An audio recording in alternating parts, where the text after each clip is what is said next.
हम अपॉइंट के लिए समय मांगते रहे मिलने के लिए, लेकिन उनके पास अन्य लोगों के पास मिलने के लिए समय था, लेकिन वो हमें अपने जूती के नोक पे रखने वाले औकात के बराबर समझते थे, इसलिए उन्होंने मिलने का समय नहीं दिया।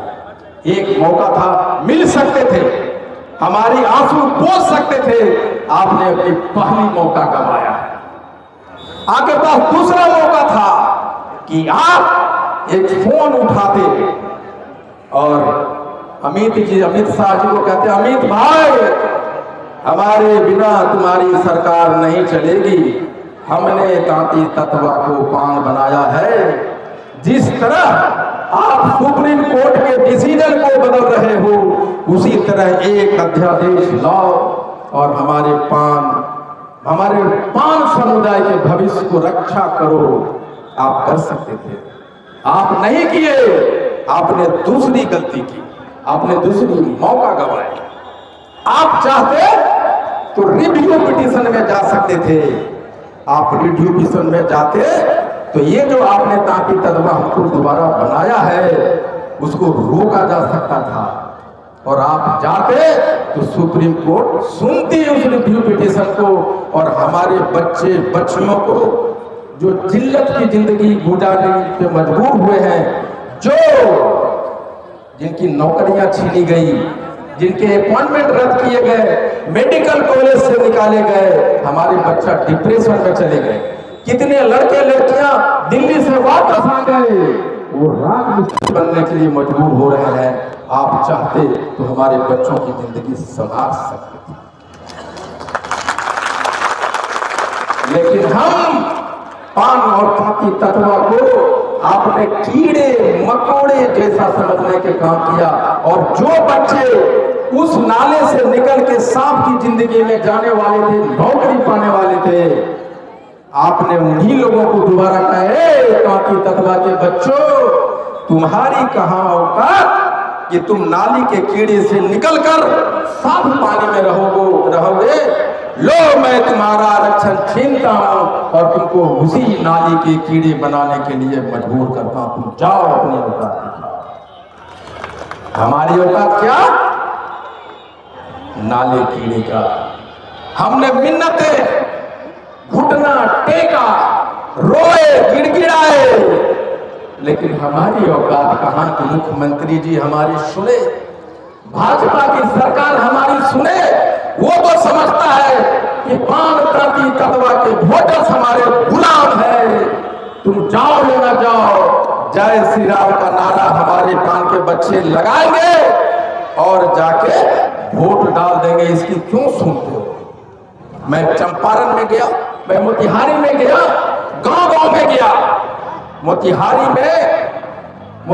से मैं जब चंपारण जा रहा था, एक जगह चाय पीने के लिए बैठा और वहां के लोग आए, कहे कि सर आपको देखने के लिए रात भर सोया नहीं, मैं आपसे मिलने आया हूं। हमारे समाज में बेटियों की शादी होती है तो ढोल बजाने वाले जो चमार जाति के लोग हैं वो आते हैं, हमारे यहाँ खाना नहीं खाते, हम उनको चावल दे देते हैं, अनाज देते हैं बना के। हमारे यहाँ ब्राह्मण, हमारे यहाँ कुर्मी, हमारे यहाँ जादव, हमारे राजपूत भूमिहार नहीं खाना खाते। सुन लो मुख्यमंत्री जी, आपके चंपारण की और भाजपा की सरकार सुनो, जो चंपारण के पान समाज के लोग की अवस्था आज भी है, उसके घर में छुआछूत है। हम बोले चंपारण के माननीय अध्यक्ष शिवालक महतो जी से, पूरन जी से, मोतिहारी के हमारे अध्यक्ष हरिहर दास जी को कि आप झंडा ढो लगाए घूम रहे हैं भाजपा का, और भाजपा एक तलवार लिए आपके गर्दन को काटने सामने खड़ा है। झंडा उतारिए और पान समाज का झंडा, पान समाज का झंडा, और उन्होंने वो झंडा निकाला। मैं कहा कि पार्टी का झंडा पीछे करो, पान का झंडा बुलंद करो। हम न कांग्रेस के हैं, न जदयू के हैं, न राजद के हैं, न भाजपा के हैं। हम पहले पान है हमारा झंडा। आज पीछे होगा, हमने कहा। और जब सब कुछ हार गए तो मैंने सोचा कि अब क्या होगा।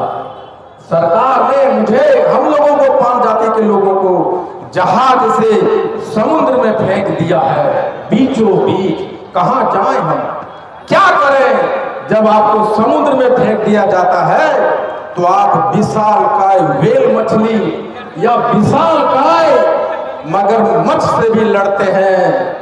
और वहीं से जन्म हुआ हाको रथम पान।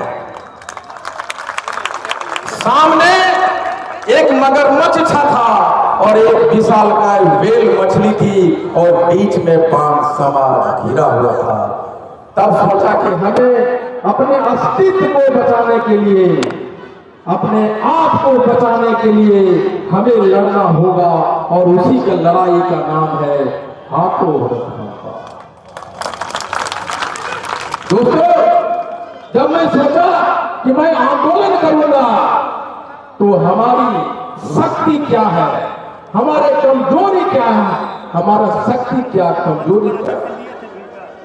तो फिर हमने पीछे देखा और देखता चला गया, चलता चला गया, चलता चला गया। और मैंने देखा पान समाज का, तांती तदवा का कोई इतिहास नहीं। जब पान समाज का कोई इतिहास नहीं, जिस समाज का कोई इतिहास नहीं, उस समाज का कोई भविष्य नहीं। जब भविष्य नहीं है